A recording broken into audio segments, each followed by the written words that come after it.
Si vous avez cliqué sur cette vidéo, c'est que vous avez compris que les réseaux sociaux sont un excellent moyen de propulser votre business.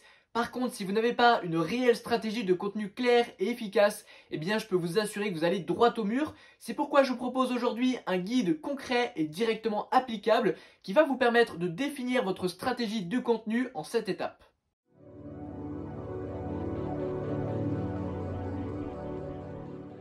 Alors la première étape, elle est fondamentale et elle consiste à définir votre client type.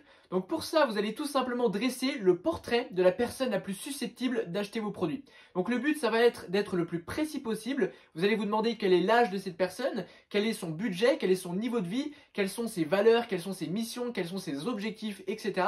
Le but, c'est vraiment de dresser un portrait extrêmement détaillé. Et je vous propose un très bon exercice pour vous aider à faire ça qui consiste à lister une vingtaine de questions qui sont des questions qu'auront tendance à se poser les personnes susceptibles d'acheter vos produits. Vous allez voir que ça va grandement vous aider à définir votre client type et puis ça vous fera également des idées de contenu pour le futur. Et puis finalement, ce portrait que vous allez dresser, eh bien, il va conditionner votre façon de communiquer et de créer du contenu. Ensuite, la deuxième étape, eh bien là justement, ça va être de choisir la manière dont vous souhaitez communiquer avec votre audience. Et en gros, il y a deux options. La première, c'est de faire du personal branding et la seconde, c'est de faire du company branding. Donc le company branding, vous allez tout simplement vous exprimer en tant que société et non en tant que personne. Ça peut être par exemple chez Dubé Formation, on vous apprend à faire telle chose. Donc généralement, ça a tendance à être les grosses sociétés qui font ça. Et moi, pour les réseaux sociaux, je vous conseille vraiment d'opter pour du personal branding. Et vous l'aurez compris, c'est du marketing qui tourne autour de vous.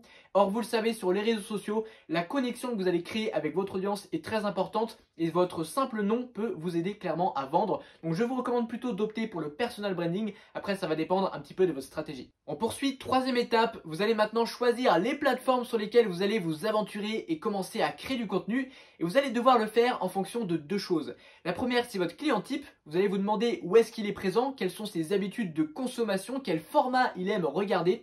Et la seconde, c'est vos avantages naturels. Ça, beaucoup l'oublient, mais il y a certains formats dans lesquels on est bien meilleur que d'autres. Certains, par exemple, écrivent très bien et dans ce cas-là, il vaudrait mieux rédiger des articles de blog, alors que d'autres sont très à l'aise devant la caméra. Et bien entendu, il vaudrait mieux dans ce cas faire des vidéos sur YouTube. Et c'est vraiment important de ne pas sous-estimer vos avantages naturels, car ils vous permettront de créer du contenu de meilleure qualité, plus rapidement et plus facilement, donc ça fera la différence. Il y a tout de même une autre chose à comprendre, c'est que certaines plateformes sont plus adaptées pour s'adresser à des professionnels, ça va être le cas notamment de LinkedIn, et d'autres sont plus adaptées pour s'adresser aux consommateurs, donc ça va être plutôt YouTube, Instagram, etc.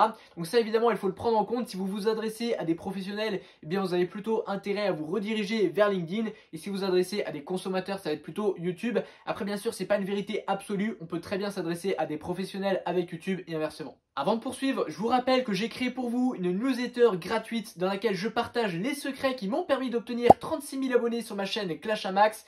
Plus généralement, j'apprends aux créateurs de contenu à développer leur activité sur le web et en vivre. Ça se passe en description, des cadeaux vous attendent dès l'inscription, alors profitez-en.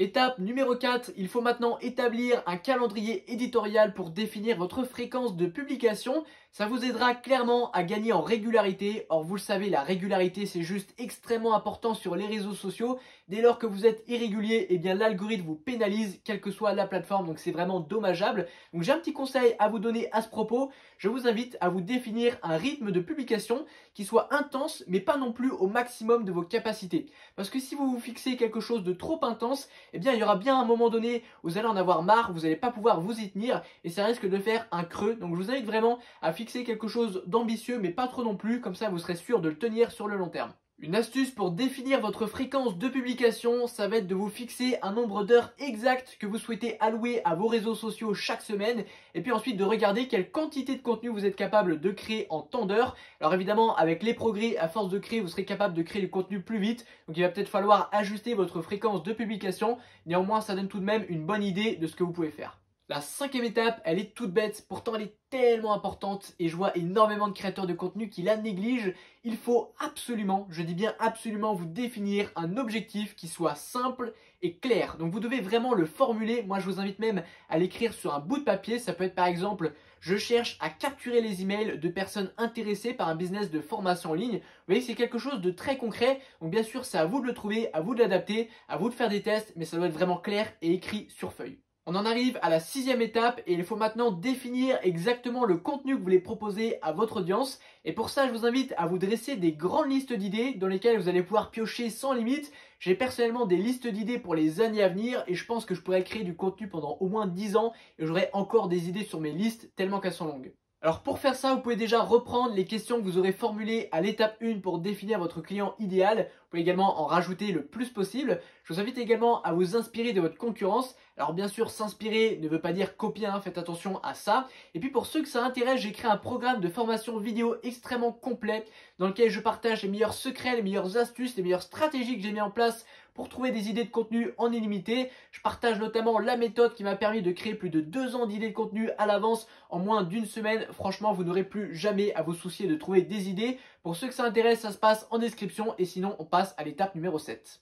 L'étape 7, elle aussi, elle est super importante et elle va se passer un peu plus tard parce qu'il y a énormément de personnes qui oublient qu'une stratégie de contenu, elle n'est pas fixe. Elle doit évoluer, elle doit être ajustée en fonction de vos résultats avec le temps. Donc pour ça, je vous invite toujours à consulter les statistiques que vous fournissent les différentes plateformes. Vous avez tout un tas de données analytiques qu'il faut analyser de sorte à pouvoir reproduire ce qui fonctionne et évidemment éliminer ce qui fonctionne moins bien. Donc il y a notamment YouTube qui donne plein de statistiques extrêmement précises sur votre audience, son âge, les performances de vos vidéos, comment évoluent les vues, etc. dans le temps. Donc c'est super important de toujours ajuster. N'oubliez pas qu'une stratégie, elle est mouvante. Par contre, je dois quand même vous dire une chose, les résultats n'arriveront pas du jour au lendemain, laissez quand même le temps à votre stratégie de se mettre en place. C'est normal que ça prenne du temps, les réseaux sociaux c'est pas un sprint, c'est vraiment un marathon. Il faut savoir être patient et attendez donc de voir si votre stratégie fonctionne réellement parce que si trop vite vous changez sans cesse de stratégie, eh bien vous ne laisserez jamais le temps à une stratégie de fonctionner et vous ne pourrez donc jamais savoir si elle est efficace ou non et vous allez vraiment tourner en rond. Je vous rappelle à nouveau que mes meilleurs conseils se passent dans ma newsletter gratuite. Le lien est en description. Je vous partage tout un tas de conseils, d'astuces pour les créateurs de contenu, tant pour développer votre audience qu'en vivre. Et puis je vous invite à aller voir une autre de mes vidéos en cliquant juste ici. C'est l'algorithme de YouTube qui vous la recommande. Pensez également à vous abonner à la chaîne si vous la découvrez. Laissez-moi un pouce bleu pour me soutenir. À très bientôt.